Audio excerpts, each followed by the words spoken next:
আসসালামু আলাইকুম। হ্যালো বন্ধুরা, কেমন আছেন সবাই?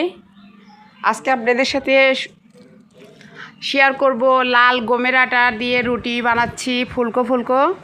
তো এরকম গমের আটার রুটি কার কার পছন্দ অবশ্যই কমেন্ট করে জানাবেন।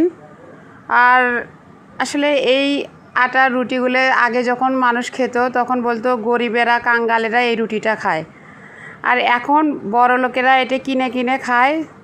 তো এখন বলে যে ভদ্র সমাজের বড় লোকেরা এই রুটি খায়, কি আর বলার। এখানে আমি নিয়েছি শুকনো মরিচ, সরিষার তেল, লবণ দিয়ে, আর সবজি, আর ছোটো মাছ চটচটি, সব মিলিয়ে মিশিয়ে খুব একটা চমৎকার খাবার আমার কাছে মনে হয়।